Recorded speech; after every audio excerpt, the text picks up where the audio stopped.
Maybe it didn't seem like it, but hoisting is actually a fairly straightforward process. So let's just go through the different scenarios here, starting with variables. So let's just create 3 variables here using the 3 different ways of declaring them. So now a let for the job, teacher, and then const for the birth year. Let's just call it year 1991. And now let's try to use all of these 3 variables before declaring them, just to see what happens. So me,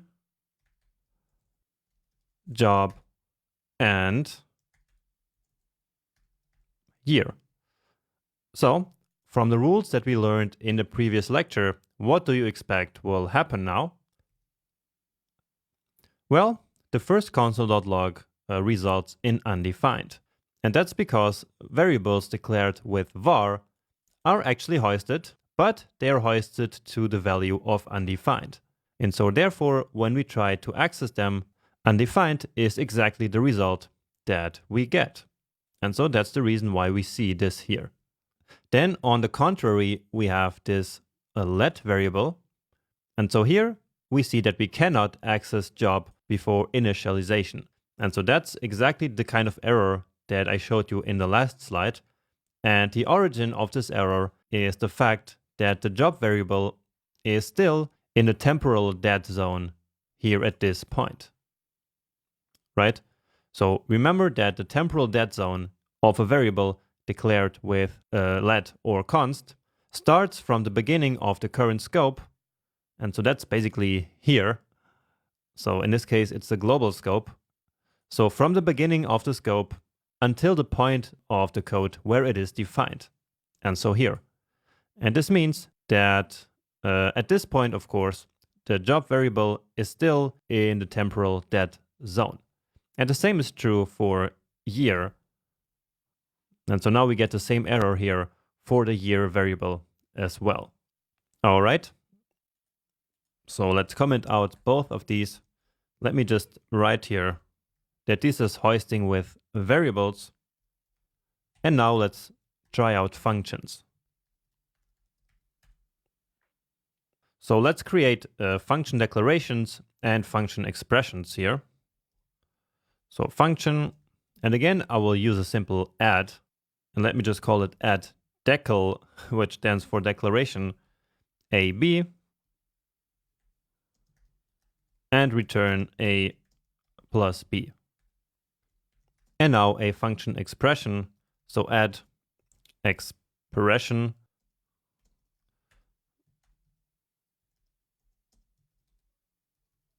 and once more return A plus B. And now, since we're doing these two, let's also create an arrow. So add arrow AB and return A plus B implicitly. So I hope you remember that this is how the arrow function works. And now, once again, let's try to use these functions before they are defined. And so I will log them to the console. So the result of calling them, because they return something. And so we need to log the result to the console. So as you already know. So let's add 2 plus 3. And now what do you think will happen? Do you think that it will be undefined again, just like we have here with the var variable? Let's see. And no, we actually get the result of 5. And so indeed, we were able to call the function declaration before it was actually defined here in the code. All right. And now let's try the same for the other two. Expression and add arrow. But now I hope that you can already anticipate what is going to happen. And so indeed, we get an cannot access add expression before initialization. And so that's exactly the same error that we got before here with these let and const variables. And that's because this function here right now is simply a const variable too. And so it means that it's now also in the temporal dead zone, right? So again, we are simply assigning a function value to this variable. And since this variable was defined with const, it is now in the temporal dead zone, and therefore we get this exact same error message as before. And the same, of course, is going to happen with the arrow, right? But now let me show you what happens when we change these to var. So do you think that now it will work somehow? Okay, we still get an error, but it is another error message here. So right now, add expression is not a function. And once again, the same is going to be happening for the arrow. Okay, and now let's think about the reason for this different error message here. So, as you already know, any variables declared with var will be hoisted and set to undefined. And now, this add expression here is essentially that. It's a variable declared with var, and so right now it is undefined. And then here we are trying to call undefined, basically. So we are doing essentially this. So undefined, and then we are trying to call it. And so we should now get the exact same error. So you see, it's not a function. And in fact, let me show it to you here even better. So add arrow should now be undefined. And indeed, here it is. And once more, that is because we now declared these two here with var. Okay, so let's simply take both of these out. And for you to keep this as a reference, I will leave this one as a var and this as a const. But just know that both of them will not work. The only function that you can use before declaring it is the function declaration. Okay, so now we covered all the rules here and saw how hoisting works. But now let's show me a very cool example which can demonstrate a pitfall of hoisting. And so it's a mistake that we can easily make if we're not careful and at the same time use var to declare our variables. So let's just write example here. So to start, let's declare a fictional function here. So a function which is a function declaration, and that's important. So a fictional function that will delete the shopping cart. So let's say that we have like an e-commerce website or application. So let's simply log here all products deleted. And so this is a dangerous function, okay, that we should not be calling without care. Next, let's also declare a variable which contains the number of products. And so now I will use a var, and this will then show you once more why we should not use var. Products equals 10. And now here at the top of our code, we are going to write some logic which will delete the shopping cart whenever the number of products is 0. Now we already know that 0 is a falsy value, and so we can write this, right? So in this case, we want to call delete shopping cart. All right, so again, here we have var num-products set to 10. But then here we have this logic in which we want to write that when there is no products, we want to delete the shopping cart. But now watch what actually happens. So we get all products deleted, even though num-products is actually 10. So why did that happen? Well, it is because of hoisting. So at this point of the code here, the num-products variable is in fact not 10. Instead, what is it? Well, it is undefined. And that's because of the way hoisting works with var variables. So we just show that to you very quickly. And so indeed, now here from line 71, which is this one, we get this undefined. And we know that undefined is also a falsy value. And so therefore, this code will then still execute even though we thought that num_products is 10. But in fact, it's undefined.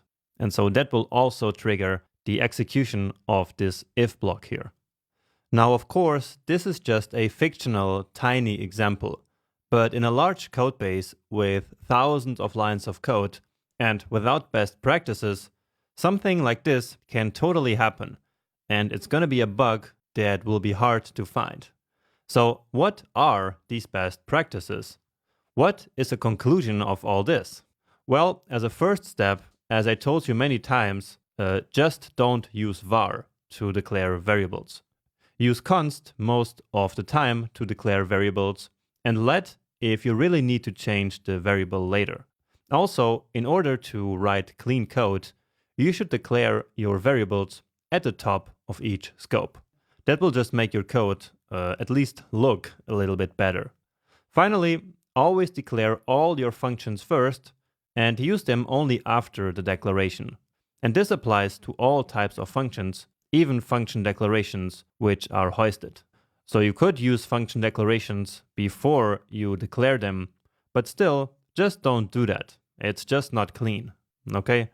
So what I just told you are the best practices, not the rules of how it works in JavaScript, all right? And now just to finish, since we're talking about the differences between let, const, and var here, let's just take 2 minutes to see yet another small difference between them.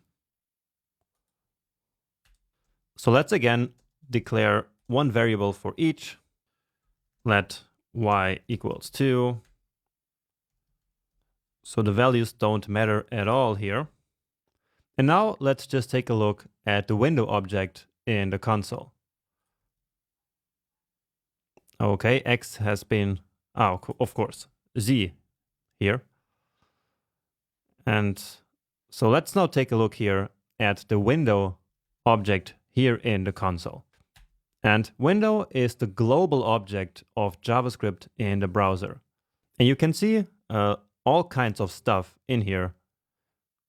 For example, the alert window that we have used before, or also some other functions that we probably might have used already before. So I'm not going to go into that here. But what is important, so let's go all the way to the down here, and you can of course explore this by yourself in case you're interested in.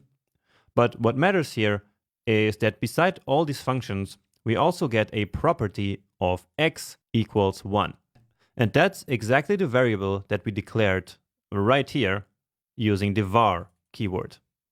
However, we cannot find y or z here anywhere in this object. And that's because they were declared with let or const. And so variables declared that way do not create properties on the window object. So let me actually demonstrate this to you even better. So we can say, or we can test x equal window dot x. So here we are testing if x is actually a property of the window object. And so if it is, then of course x must be the same as window.x. And actually it is true. And now the same for y and z. And so in these cases, it is both false. So in conclusion, I just wanted to let you know that variables declared with var will create a property on the global window object. And that can have some implications in some cases. And again, you can take some time to explore the window object because it's quite interesting to see everything that is in there. All right, but with that being said, let's now finally move on to our next topic, which is going to be the this keyword.